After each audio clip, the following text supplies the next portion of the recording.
나는 엄마처럼 살기 싫어. 할머니처럼 살 거야. 지훈이가 울면서 소리쳤어요. 그 소리를 들은 할머니가 거실로 나왔어요. 지훈아, 왜 그래? 할머니, 엄마가 할머니 나쁘게 말해서 속상해. 지훈이가 할머니에게 달려가서 울먹였어요. 할머니는 손자를 안아주며 윤정을 바라봤어요. 윤정은 어쩔 줄 몰라 하고 있었죠. 바로 그때 민수가 퇴근해서 집에 들어왔어요. 무슨 일이야? 지훈이 왜 울어? 아빠, 엄마가 할머니한테 나쁜 말해서 속상해. 지훈이가 아버지에게 달려가며 말했어요. 민수는 상황을 파악하고 윤정을 쳐다봤어요. 윤정은 변명하려 했지만 지훈이가 먼저 말했어요. 엄마는 할머니 음식도 나쁘게 말하고 할머니 글쓰기도 나쁘게 말해. 나는 그런 엄마 싫어. 민수의 얼굴이 굳어졌어요. 윤정아, 아이 앞에서까지 그랬어? 아니야. 내가 언제. 나는 다 들었어. 엄마가 맨날 할머니 나쁘게 말하는 거. 지훈이가 다시 울면서 소리쳤어요. 이제 황혼의 편지함에 도착한 오늘의 사연이 열리려 합니다. 혹시 아직 구독하지 않으셨다면 지금 눌러주세요. 여러분의 응원이 더 많은 이야기를 전할 힘이 됩니다. 늦가을 바람이 스산하게 스치는 어느 목요일 오후 2시, 서울 변두리에 자리한 작은 동네 문화센터 2층 강의실에는 평소와는 다른 분위기가 감돌고 있었습니다. 벽면에는 색바랜 A4 용지에 인쇄된 안내문이 덕지덕지 붙어 있었죠. 시니어 문예반 작품 발표회 오늘 오후 2시 30분. 옆에는 코로나19 방역수칙 준수라고 적힌 포스터도 보였습니다. 천장의 오래된 형광등은 깜빡거리며 불안정한 빛을 뿜어냈고 구석에 놓인 낡은 온풍기에서는 뜨거운 바람이 웅웅 소리를 내며 나오고 있었습니다. 그 열기 때문에 창문 유리에는 김이 서려 있었죠. 강의실 앞줄에는 원고를 손에 꼭 쥔 채 긴장한 표정의 어르신들이 앉아 계셨습니다. 어떤 분은 돋보기를 코끝에 걸치고 원고를 다시 한번 살펴보고 계셨고 또 다른 분은 떨리는 손으로 물컵을 들어 목을 축이고 계셨죠. 뒤쪽 좌석에는 가족들과 지인들이 삼삼오오 모여 앉아 있었습니다. 대부분 50대에서 60대로 보이는 자녀들이었고 몇몇은 초등학생으로 보이는 손자, 손녀들과 함께 왔더군요. 그 중에서도 유독 눈에 띄는 분이 한 분 계셨습니다. 바로 최금래 할머니 69살이셨죠. 금래 할머니는 앞에서 세 번째 줄 맨 가장자리에 앉아 계셨습니다. 회색빛 머리카락을 단정하게 뒤로 넘기고 어둠침침한 남색 카디건을 입으신 모습이었어요.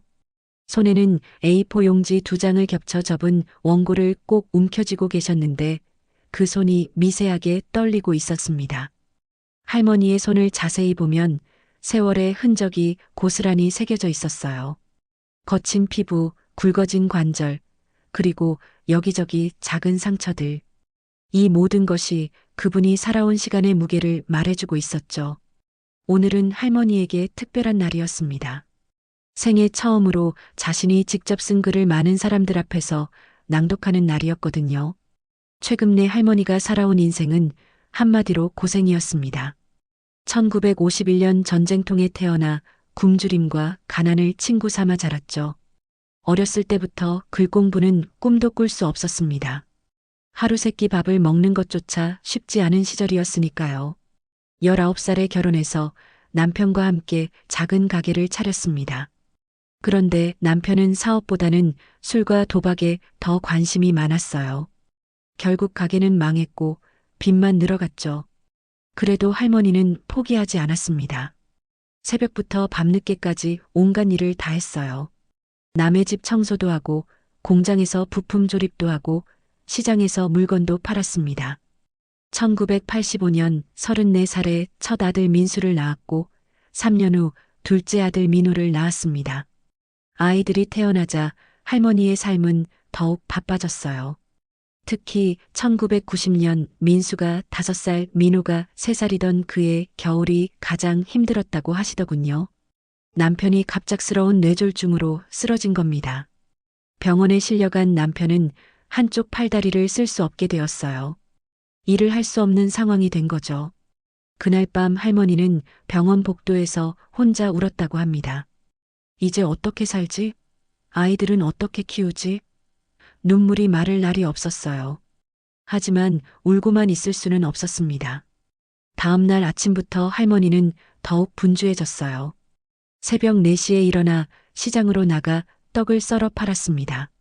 칼이 무뎌서 힘을 많이 줘야 했는데 어느 날은 칼날이 손가락을 깊게 베었어요. 피가 뚝뚝 떨어졌지만 할머니는 그저 치마에 손을 닦고는 괜찮다, 괜찮아라고 혼잣말을 했다고 합니다. 겨울이면 연탄을 살 돈이 없어서 아궁이에 나뭇가지와 헌 신문지를 태웠어요. 연기가 자욱한 방 안에서 두 아들은 서로 꼭 껴안고 잠을 자야 했죠. 그 작은 체온이 할머니에게는 세상에서 가장 소중한 온기였습니다. 봄이 되면 삭바느질을 했어요.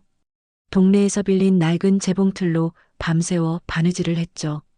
재봉틀이 워낙 오래된 것이라 바늘이 자주 부러졌어요. 그러면 손바느질로 마저 끝내야 했는데 새벽까지 작업하다 보니 눈이 금세 침침해졌습니다. 그래도 할머니는 절대 포기하지 않았어요. 내 아이들만큼은 배움에서 밀리지 않게 하겠다는 다짐 하나로 버텼거든요. 아침이면 산에 올라가 나무를 뜯어왔습니다. 도라지, 더덕, 고사리.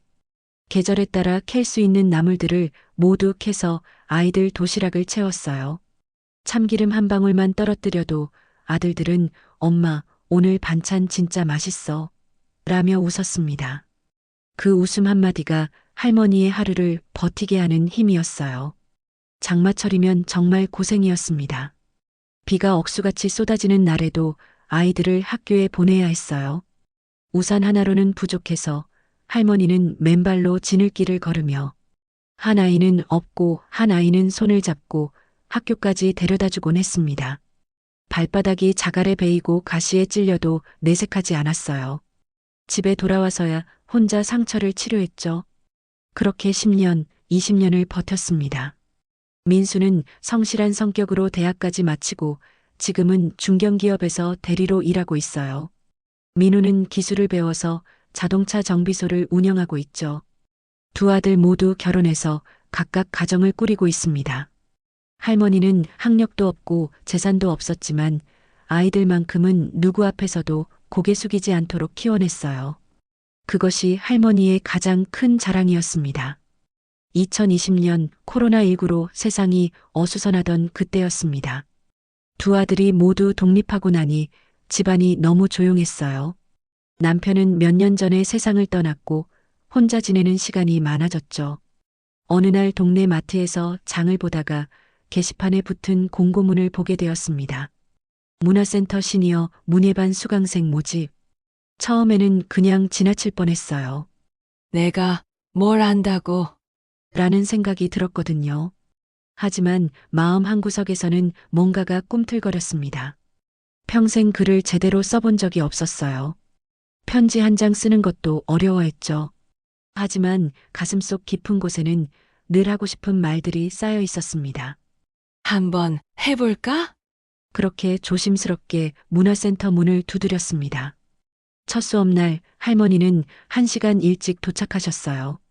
강의실 맨 뒤쪽 구석자리에 앉아서 다른 어르신들이 오기를 기다렸죠.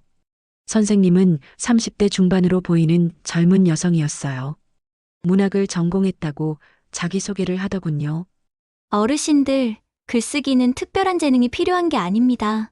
여러분이 살아오신 이야기, 그 자체가 가장 소중한 글감이에요. 선생님의 말에 할머니는 조금씩 마음을 열기 시작했어요. 첫 번째 과제는 내 인생에 가장 힘들었던 순간이었습니다. 할머니는 며칠을 고민하다가 1990년 그 겨울 이야기를 써보기로 했어요. 연필을 잡은 손이 떨렸습니다. 글자 하나하나를 쓸 때마다 손이 아팠어요. 몇십 년간 거친 일만 하다 보니 손가락 관절이 굳어 있었거든요. 하지만 포기하지 않았습니다. 하루에 한두 줄씩이라도 꾸준히 썼어요. 남편이 쓰러진 그날 밤 나는 병원 복도에서 혼자 울었다. 아이들은 집에서 서로 껴안고 잠들어 있을 텐데 나는 여기서 무엇을 해야 할지 몰랐다. 이런 식으로 조금씩 자신의 이야기를 풀어나갔어요. 선생님은 할머니의 글을 보고 깜짝 놀랐다고 했어요. 어머님, 이 글에는 정말 진심이 담겨 있어요. 문법이나 맞춤법보다 중요한 것은 이런 진정성이에요. 그 말을 들은 순간 할머니의 눈에는 눈물이 글썽였습니다. 평생 처음으로 누군가가 자신의 이야기에 귀 기울여주는 경험이었거든요. 그 후로 할머니는 더욱 열심히 글을 쓰기 시작했어요. 아이들을 키우던 시절 이야기, 남편과의 추억, 혼자가 된 후의 쓸쓸함.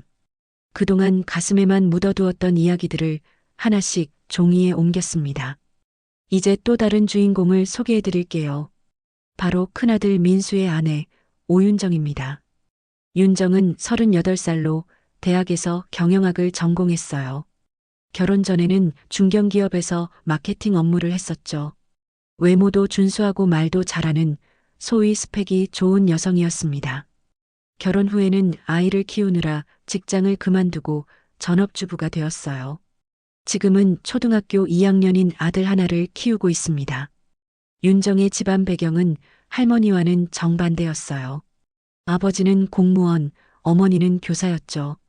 경제적으로 넉넉한 환경에서 자랐고 어려서부터 과외와 학원을 다니며 체계적인 교육을 받았습니다. 하지만 윤정에게는 치명적인 단점이 있었어요. 바로 공감 능력의 부족이었죠. 자신이 겪어보지 않은 어려움에 대해서는 이해하려고 하지 않았어요. 오히려 요즘 세상에 그런 고생을 왜 했어? 라는 식으로 생각했죠. 특히 시어머니인 금내 할머니에 대해서는 더욱 그랬어요. 어머니는 왜 그렇게 힘들게 사셨을까? 좀 더 효율적으로 할 방법이 있었을 텐데. 이런 생각을 자주 했어요. 할머니의 고생을 비효율성 정도로 치부하는 거였죠. 결혼 초기에는 그나마 조심했는데 시간이 흐르면서 점점 본색을 드러내기 시작했어요. 어머니, 요즘은 다 배달시켜 먹는데 굳이 이렇게 힘들게 요리하실 필요 없어요. 손자 봐주시는 것도 좋지만 너무 오래 봐주시면 아이가 의존하게 돼요. 어머니, 옷이 좀 요즘 시대에 맞지 않는 것 같아요. 제가 골라드릴까요? 겉으로는 배려하는 척했지만 실제로는 할머니를 무시하는 말들이었어요. 그런 윤정이 할머니의 문예반 활동에 대해서는 더욱 비판적이었습니다. 어머니께서 글을 쓰신다니 취미로는 좋으시겠어요. 그런데 너무 진지하게 하실 필요는 없을 것 같은데. 이런 식으로 할머니의 노력을 폄하했어요. 3년이 흘렀습니다. 2023년 가을 드디어 작품 발표회를 하게 되었어요. 할머니는 전날 밤 잠을 제대로 이루지 못했어요. 원고를 몇 번이고 다시 읽어보고 거울 앞에서 발표 연습을 했죠. 안녕하세요. 저는 최금래입니다. 오늘 제가 들려드릴 이야기는 목소리가 떨려서 제대로 나오지 않았어요. 하지만 포기하지 않고 계속 연습했습니다. 당일 아침 할머니는 평소보다 일찍 일어나 정성스럽게 몸을 단장했어요. 오래된 옷장에서 가장 깔끔한 옷을 꺼내 입고 머리도 단정히 빗었죠. 민수는 회사에 중요한 회의가 있어서 참석하지 못했어요. 아쉬워하며 어머니 죄송해요. 꼭 다음에는 가겠습니다라고 말씀드렸죠. 윤정이 할머니와 손자 지훈이를 모시고 가기로 했어요. 오후 1시 30분 윤정의 운전으로 문화센터에 도착했어요. 강의실에는 벌써 많은 사람들이 모여 있었습니다. 할머니는 평소 자리인 앞쪽에 앉고 가족들은 뒤쪽에 자리를 잡았어요. 윤정은 주변을 둘러보며 속으로 생각했습니다. 역시 나이 드신 분들이 주로 오시는구나. 우리가 여기까지 와야 했나? 그때 옆자리에 앉은 다른 가족의 며느리로 보이는 여성이 말을 걸어왔어요. 안녕하세요. 어머님이 발표하시는 건가요? 네, 맞아요. 윤정이 억지 미소를 지으며 대답했어요. 대단하시네요. 우리 어머님도 올해부터 시작하셨는데 정말 열심히 하세요. 맞아요. 어르신들 열정이 대단하시긴 해요. 겉으로는 동조하는 척했지만 윤정의 속마음은 달랐어요. 나이 들어서 뭔 글쓰기야. 그냥 집에서 쉬시면 안 되나? 2시 30분 드디어 발표회가 시작되었습니다. 사회자가 마이크를 잡고 인사말을 했어요. 안녕하세요, 여러분. 오늘은 바쁘신 중에도 시간을 내서 참석해 주셔서 감사합니다. 우리 시니어 문예반 어르신들이 1년 동안 정성껏 준비한 작품들을 발표하는 자리입니다. 첫 번째 발표자는 75살의 박영희 할머니였어요. 손자를 주제로 한 시를 낭독했죠. 목소리는 떨렸지만 진심이 담긴 발표였습니다. 두 번째는 70살의 김철수 할아버지. 고향에 대한 수필을 읽었어요. 할머니는 세 번째 순서였습니다. 차례가 가까워질수록 긴장이 더해갔어요. 그런데 바로 그때 뒤에서 윤정의 목소리가 들려왔습니다. 아유, 어머니도 참 부지런하시다. 이 나이에 공부라니 저는 상상도 못하겠네요. 옆자리 여성과 나누는 대화였지만 목소리가 꽤 컸어요. 손주들 챙기느라만도 바쁘실 텐데. 그래도 이렇게 발표까지 나서시다니. 저 같으면 그냥 집에서 편히 지낼 것 같아요. 겉으로는 칭찬하는 것 같았지만 그 말투에는 미묘한 비아냥이 섞여 있었어요. 할머니는 그 말을 들었지만 대꾸하지 않았습니다. 다만 손끝에 맺힌 땀을 치마에 슬며시 닦았을 뿐이었어요. 하지만 할머니의 눈동자 깊은 곳에는 조용하지만 단단한 불씨가 일렁이고 있었습니다. 나를 무시하는 건 참아도 내가 흘린 세월과 마음까지 헛되게 할 순 없지. 다음은 최금래 어르신의 작품, 바람이 묻어준 약속입니다. 사회자의 안내가 끝나자 할머니는 떨리는 다리로 강단 위로 올라갔어요. 작은 마이크가 떨리는 손에 잡혔습니다. 강의실의 모든 시선이 할머니에게 집중되었어요. 박수 소리가 퍼졌습니다. 그리 크지 않았지만 할머니에게는 따뜻하게 들렸어요. 하지만 바로 그때 뒤쪽에서 윤정의 목소리가 들렸습니다. 아이고, 손이 많이 떨리시네. 원고 읽으시다가 글자 놓치시면 어쩌나 모르겠네요. 마치 걱정하는 것처럼 들렸지만 주변에 있는 사람들에게는 비아냥으로 들렸어요. 옆자리에 앉은 여성이 윤정을 쳐다봤어요. 표정이 좋지 않았죠. 할머니는 그 말을 들었지만 고개를 들지 않았어요. 대신 원고를 더 꼭 움켜쥐고 천천히 펼쳤습니다. 삐뚤빼뚤한 글씨가 눈에 들어왔어요. 연필로 꾹꾹 눌러 쓴 흔적이 역력했습니다. 몇 군데는 지우개로 지운 자국도 있었고 어떤 글자는 다시 더 써서 진하게 되어 있었어요. 할머니는 깊게 숨을 들이쉬고 입을 열었습니다. 저는 젊은 날 연필이란 걸 잡아보지도 못했습니다. 목소리가 약간 떨렸지만 점점 안정을 찾아갔어요. 남편을 잃고 아이 둘을 키우며 살아내느라 정신이 없었습니다. 그러나 늘 가슴에 품었던 건 글자를 알고 싶다는 소망이었습니다. 강의실이 조용해졌어요. 할머니의 진심이 담긴 목소리에 사람들이 집중하기 시작했거든요. 몇몇 어르신의 눈에는 벌써 눈물이 맺혔습니다. 비슷한 경험을 가진 분들이 많았거든요. 할머니는 계속 이어갔어요. 39에 홀로 된 저는 새벽부터 밤늦게까지 일했습니다. 떡도 썰고 나물도 캐고 바느질도 했습니다. 손이 거칠어지고 눈이 침침해져도 멈출 수 없었습니다. 제 아이들만큼은 배움에서 밀리지 않게 하고 싶었거든요. 이때 윤정이 다시 웃으며 옆 사람에게 속삭였어요.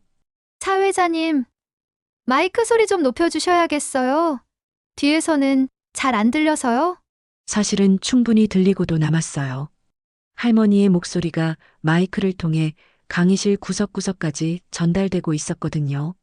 하지만 윤정의 말은 마치 할머니가 발표를 제대로 하지 못하고 있다는 뜻으로 들렸어요. 강의실이 잠시 술렁였습니다. 몇몇 사람들이 윤정을 쳐다봤어요. 표정이 좋지 않았죠. 할머니의 목소리가 잠시 흔들렸습니다. 하지만 이내 다시 마음을 다잡고 원고를 더 꽁꽁 움켜쥐었어요. 살아보니 알겠습니다. 목소리에 더 큰 힘이 실렸어요. 세상에서 제일 무서운 건 가난도 병도 아니었습니다. 강의실이 더욱 조용해졌어요. 모든 사람이 할머니의 다음 말을 기다리고 있었습니다. 사람의 마음을 무시하는 말, 그게 가장 아팠습니다. 이 말에 몇몇 사람들이 고개를 끄덕였어요. 깊이 공감하는 표정이었죠. 그래서 저는 오늘 여기 서기로 했습니다. 할머니의 목소리에는 이제 떨림이 없었어요. 오히려 단단한 결의가 담겨 있었죠. 하지만 윤정은 여전했어요. 팔짱을 끼고 피식 웃으며 옆 사람에게 속삭였습니다. 요즘은 다들 컴퓨터로 글도 쓰고 스마트폰으로도 하는데 손글씨라니 참 정성이 대단하시네요. 겉으로는 칭찬하는 것 같았지만 누가 들어도 비꼬는 말이었어요. 시대에 뒤떨어진다는 뜻이 숨어 있었거든요. 주변 사람들의 시선이 더욱 차가워졌어요. 한 중년 여성이 윤정에게 작은 목소리로 말했어요. 조용히 좀 하세요. 지금 어른이 발표하고 계신데. 윤정은 당황한 듯 입을 다물었지만 불편한 기색은 감추지 못했어요. 할머니는 윤정의 말들을 다 들었지만 끝까지 발표를 마쳤습니다. 바람이 제게 묻어준 약속, 그것은 포기하지 않는 것이었습니다. 아무리 늦어도, 아무리 힘들어도 포기하지 않으면 언젠가는 할 수 있다는 것을 배웠습니다. 발표가 끝나자 박수 소리가 터져 나왔어요. 이번에는 처음보다 훨씬 큰 박수였습니다. 몇몇 어르신들은 눈물을 훔치며 박수를 쳤어요. 할머니의 이야기가 자신들의 이야기이기도 했거든요. 할머니는 깊게 인사를 하고 자리로 돌아갔습니다. 다리가 후들거렸지만 마음만큼은 홀가분했어요. 드디어 해냈습니다. 생애 처음으로 많은 사람들 앞에서 자신의 이야기를 들려준 거예요. 발표회가 끝나고 할머니와 지훈이, 윤정은 함께 집으로 돌아갔어요. 차 안의 분위기는 무거웠습니다. 윤정은 운전대를 잡고 있었고 할머니는 옆자리에, 손자 지훈이는 뒷좌석에 앉아 있었어요. 처음에는 아무도 말을 하지 않았어요. 할머니는 창밖을 바라보며 오늘의 일을 되새기고 있었고 윤정은 운전에만 집중하는 척하며 어색한 시간을 넘기려 했어요. 지훈이가 먼저 입을 열었습니다. 할머니, 오늘 정말 대단하셨어요. 발표 너무 잘하셨어요. 고맙다. 지훈아, 할머니의 목소리는 담담했어요. 기쁨보다는 피로감이 더 컸거든요. 지훈이가 계속 말했어요. 할머니 이야기 들으니까 나도 눈물 날 뻔했어. 그랬니? 우리 지훈이가 할머니는 손자의 머리를 쓰다듬었어요. 그 순간만큼은 마음이 따뜻해졌죠. 하지만 윤정은 여전히 운전에만 집중하는 척하고 있었어요. 할머니의 발표에 대해서는 한마디도 하지 않았습니다. 지훈이가 윤정을 쳐다보며 말했어요. 엄마도 할머니 대단하다고 생각하지? 윤정이 백미러로 할머니를 살짝 쳐다봤어요. 뭔가 말을 해야 한다는 것을 알고 있었죠. 윤정이 마지못해 입을 열었습니다. 어머니, 오늘 수고하셨어요. 그게 전부였어요. 짧고 형식적인 인사말 뿐이었습니다. 할머니는 그래라고만 답했어요. 더 이상 기대하지 않았거든요. 집에 도착해서도 분위기는 어색했어요. 그날 밤 민수는 늦게 퇴근했어요. 회사에서 집으로 오는 길에 동네 마트에 들렀는데 거기서 평소 알고 지내던 아주머니를 만났습니다. 아, 민수 씨. 오늘 어머니 발표회 갔다 왔지? 아니요. 회사 일이 있어서 저는 못 갔어요. 어머니 정말 잘하셨던데. 그런데 말이야. 아주머니가 민수를 구석으로 데려가더니 조용히 말했어요. 민수 씨 와이프가 좀 그랬더라. 네. 무슨 말씀이세요?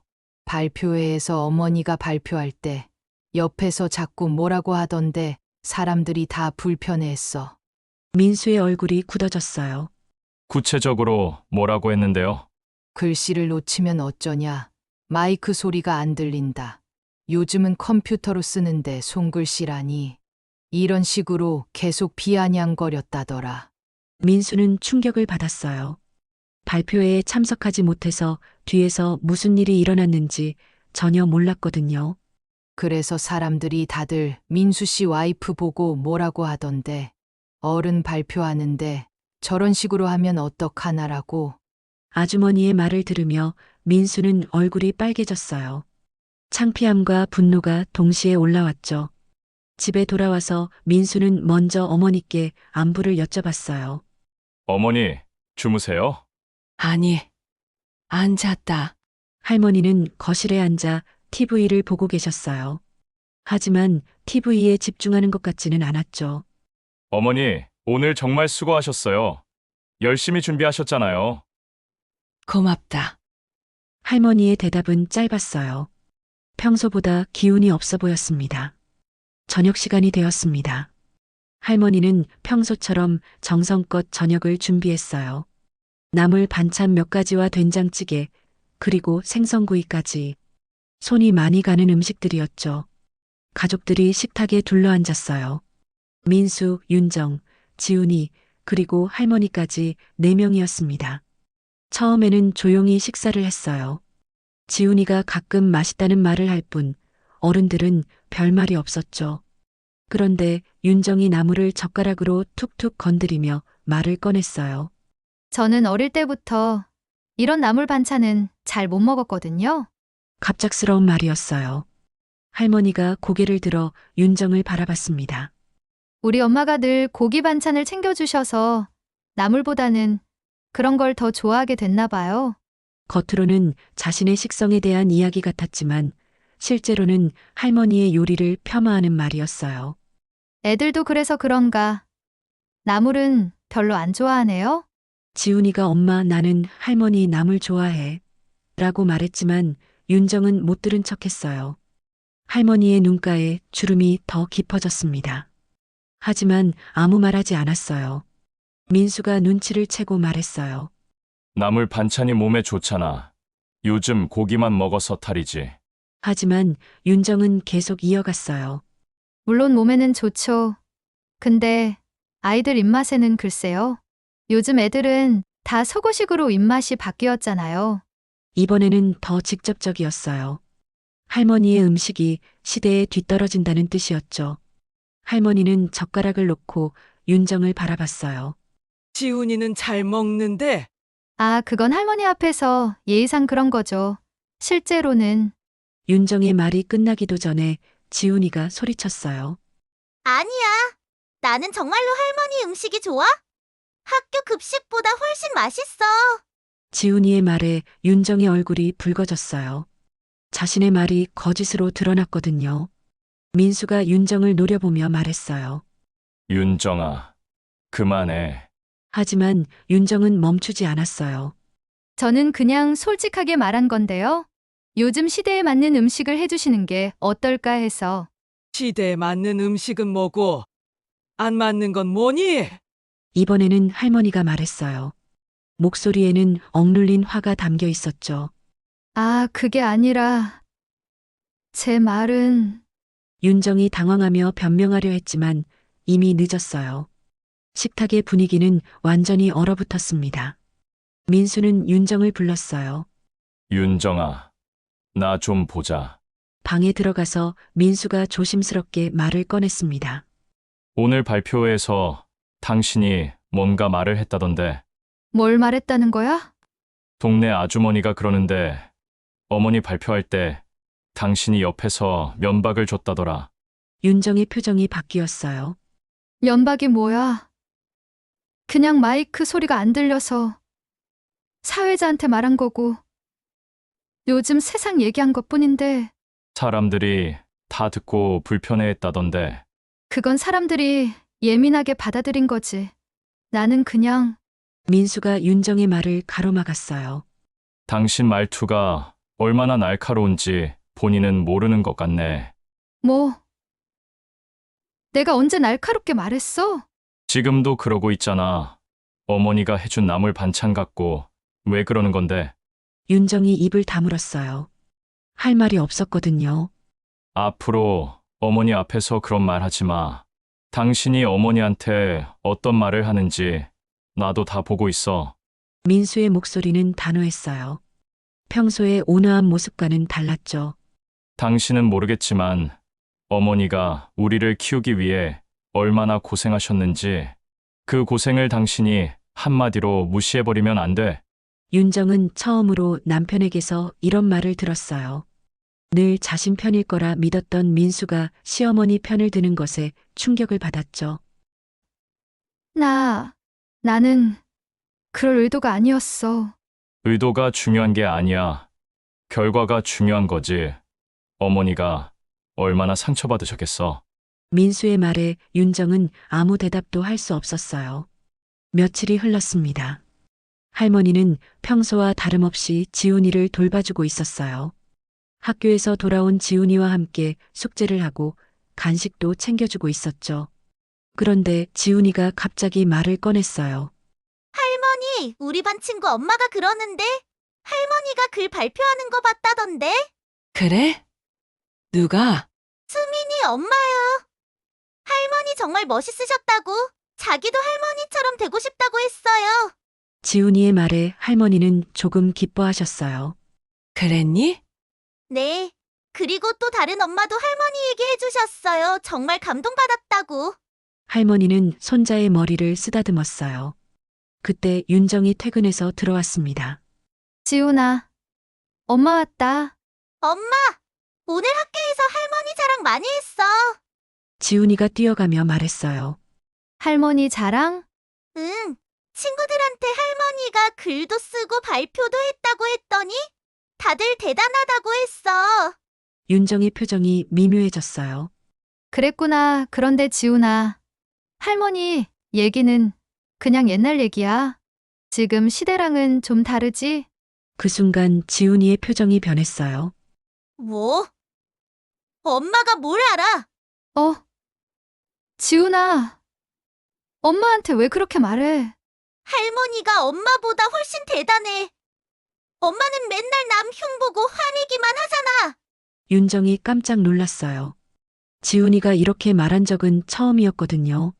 지훈아, 지금 뭐라고 했어? 엄마한테 사과해. 싫어? 나는 엄마가 싫어. 엄마는 할머니한테 나쁜 말만 해. 뭐라고? 윤정이 당황했어요. 자신이 할머니에게 나쁜 말을 한다는 것을 지훈이가 알고 있었다는 뜻이었거든요.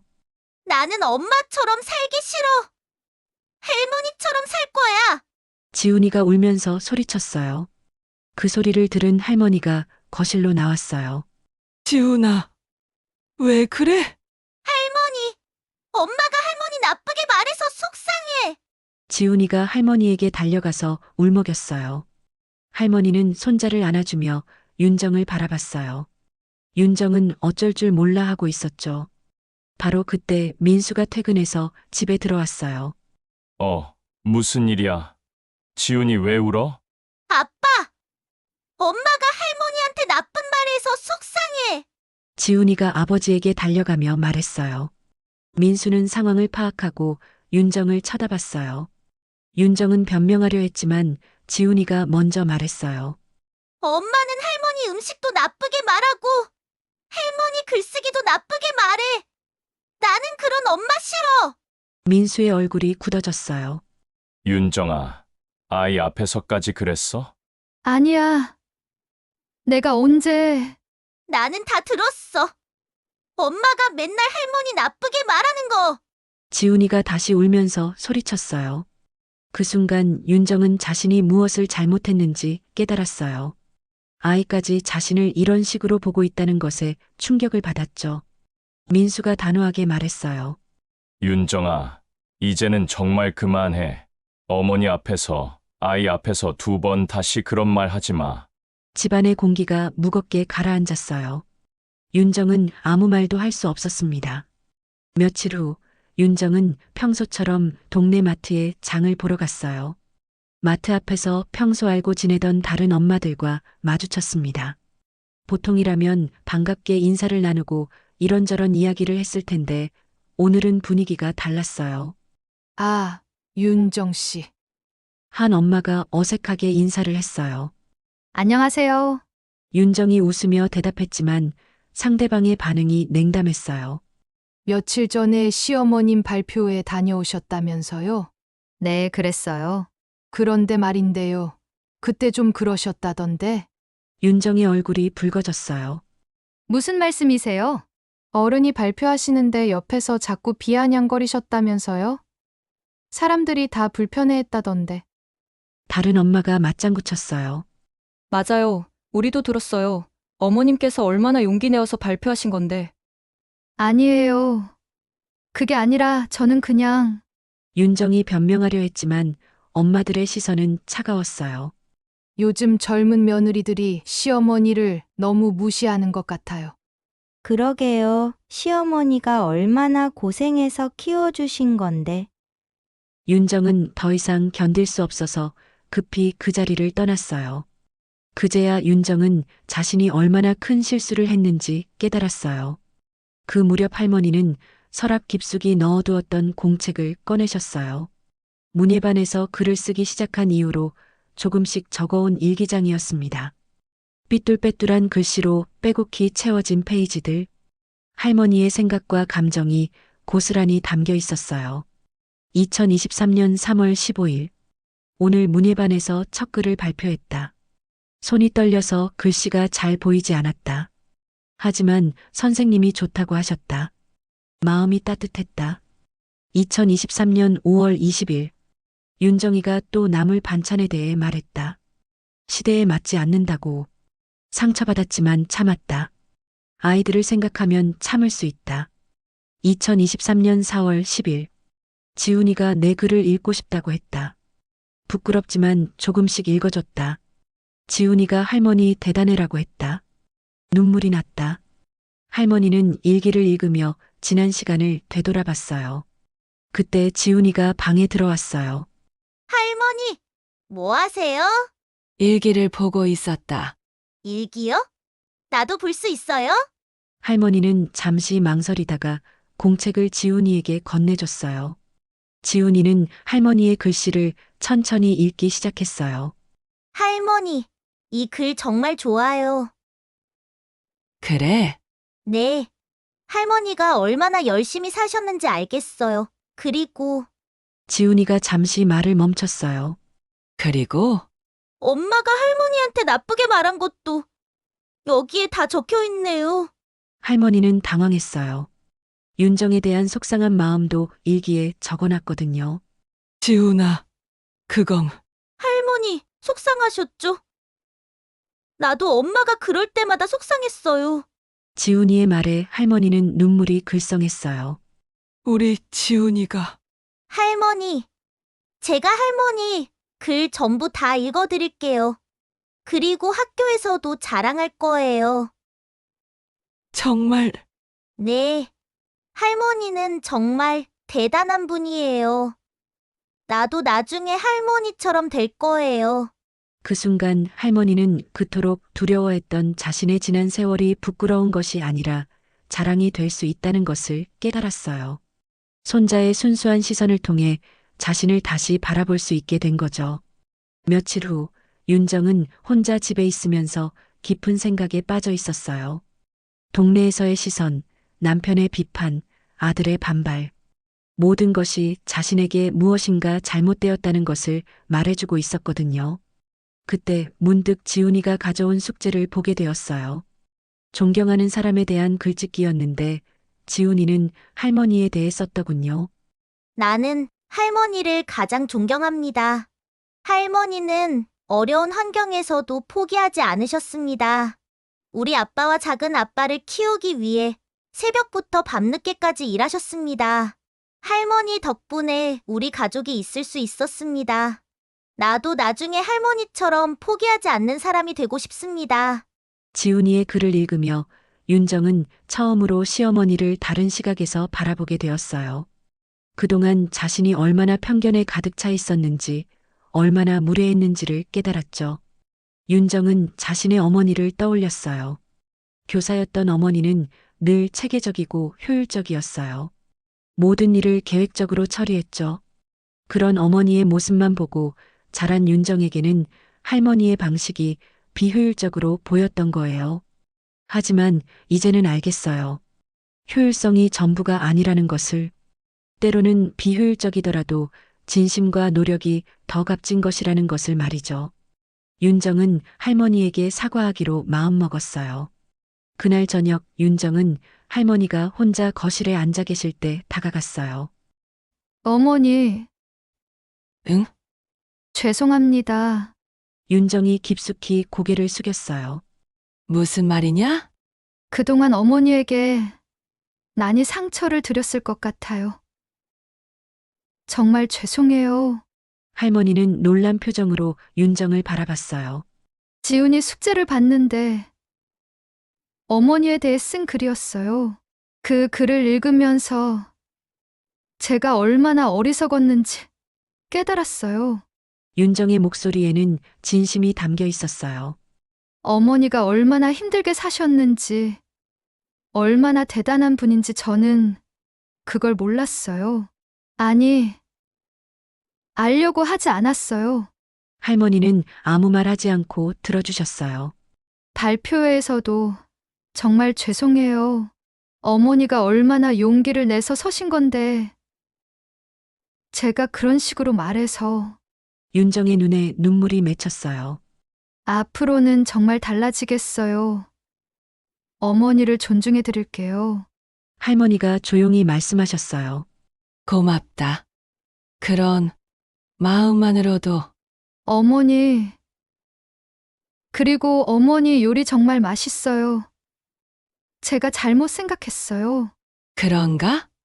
내 지훈이가 어머니 음식을 그렇게 좋아하는 이유를 이제 알겠어요. 음식에 정성이 들어가 있어서예요. 할머니의 얼굴에 미소가 떠올랐어요. 그리고 문예반 활동도 정말 대단하세요. 저는 그런 용기도 없을 것 같아요. 아니다. 너도 할 수 있어. 정말요? 그럼 늦었다고 생각할 때가 가장 빠를 때라고 하지 않니? 할머니의 말에 윤정은 고개를 끄덕였어요. 어머니, 용서해 주세요. 이미 용서했다. 우리 가족인데 그 순간 두 사람 사이의 차가운 벽이 무너졌어요. 그 후로 윤정의 태도는 정말 많이 변했어요. 할머니의 요리에 대해 불평하지 않았고 오히려 레시피를 배우려고 했어요. 어머니, 이 나물은 어떻게 무치는 거예요? 이거? 간단해. 소금으로 살짝 절인 다음에 할머니는 기꺼이 윤정에게 요리를 가르쳐 주셨어요. 문예반 활동에 대해서도 관심을 보였어요. 어머니, 다음 발표회는 언제예요? 저도 꼭 가서 응원할게요. 다음 달에 있단다. 이번에는 제가 정말 열심히 응원할게요. 지훈이도 이런 변화를 보고 좋아했어요. 엄마, 이제 할머니한테 좋게 말하네. 나도 기뻐. 민수는 아내의 변화를 보며 흐뭇해했어요. 윤정아, 고마워. 어머니가 얼마나 기뻐하시는지 몰라? 제가 너무 어리석었어요. 이제라도 깨달아서 다행이에요. 가족의 화합이 점점 깊어갔어요. 할머니도 윤정에게 마음을 열기 시작했어요. 자신의 경험담도 들려주시고 살아가는 지혜도 전해주셨죠. 윤정아, 사람 사는 게 다 똑같아. 어려울 때도 있고, 좋을 때도 있고, 중요한 건 서로 이해하려고 노력하는 거야. 네. 어머니 정말 그런 것 같아요. 한 달 후 드디어 두 번째 발표회가 열렸어요. 이번에는 가족 모두가 진심으로 할머니를 응원하러 왔어요. 할머니는 이번에도 자신의 이야기를 담은 글을 준비하셨어요. 제목은 늦어도 괜찮다였습니다. 늦어도 괜찮습니다. 중요한 것은 시작하는 용기입니다. 저는 이른이 다 되어서야 글을 쓰기 시작했지만 지금이 가장 행복합니다. 할머니의 발표가 시작되자 강의실이 조용해졌어요. 이번에는 뒤에서 어떤 방해도 없었어요. 윤정은 진심으로 할머니의 발표를 들었고 눈물을 흘리기도 했죠. 제가 살아온 시간이 헛되지 않았다는 것을 깨달았습니다. 늦었다고 생각했던 지금이 사실은 새로운 시작이었습니다. 발표가 끝나자 박수가 터져 나왔어요. 이번에는 정말 따뜻하고 진심 어린 박수였습니다. 윤정도 눈물을 닦으며 힘차게 박수를 쳤어요. 그날 집으로 돌아가는 길 윤정이 말했어요. 어머니, 오늘 발표 정말 감동적이었어요. 저도 어머니처럼 용기 있는 사람이 되고 싶어요. 고맙다. 윤정아, 그리고 어머니 덕분에 가족의 의미를 다시 생각해보게 됐어요. 할머니가 윤정의 손을 꼭 잡았어요. 우리 모두 가족이니까 서로 이해하고 사랑하며 살아가자. 지훈이도 끼어들었어요. 맞아요. 우리 가족 최고. 그렇게 가족은 진정한 화합을 이뤘어요. 할머니는 계속해서 문예반 활동을 하며 자신의 이야기를 써나갔어요. 윤정은 할머니를 진심으로 존경하게 되었고 많은 것을 배웠죠. 지훈이는 할머니와 엄마가 사이좋게 지내는 모습을 보며 행복해했어요. 그리고 민수는 가족 모두가 화목하게 지내는 모습을 보며 안도했어요. 세월이 흘러도 할머니의 글은 계속될 것입니다. 그리고 그 글 속에는 한 여인이 살아온 진솔한 이야기와 가족을 향한 변함없는 사랑이 담겨 있을 것입니다. 때로는 늦은 시작이 가장 아름다운 시작이 될 수 있습니다. 할머니의 도전은 많은 사람들에게 용기를 주었고 특히 가족에게는 진정한 사랑이 무엇인지를 깨닫게 해주었죠. 여러분은 이 이야기를 보고 어떤 생각이 드시나요? 금례 할머니처럼 늦었다고 생각되는 나이에도 새로운 도전을 시작할 용기가 있으신가요? 아니면 윤정처럼 가족을 진심으로 이해하지 못하고 있지는 않으신가요? 가족이란 서로 다른 배경과 경험을 가진 사람들이 모여 사는 곳입니다. 때로는 이해하기 어려운 일들도 있죠. 하지만 진정한 가족이 되기 위해서는 서로를 이해하려는 노력과 상대방의 입장에서 생각해보는 마음이 필요합니다. 할머니의 이야기는 우리에게 여러 가지를 생각하게 합니다. 늦은 도전의 가치, 가족 간의 이해와 존중, 그리고 진심으로 살아가는 것의 아름다움을 말이죠. 여러분도 주변의 어르신들을 다시 한번 바라봐 주세요. 그분들이 살아온 시간과 경험을 존중해 주세요. 그리고 여러분 자신도 언젠가는 도전하고 싶은 일이 있다면 늦었다고 생각하지 마시고 용기를 내어 시작해 보세요.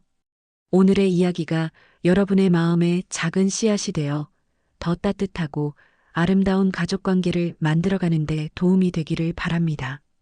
구독과 좋아요, 그리고 여러분의 생각을 댓글로 남겨주세요. 다음에도 더 좋은 이야기로 찾아뵙겠습니다.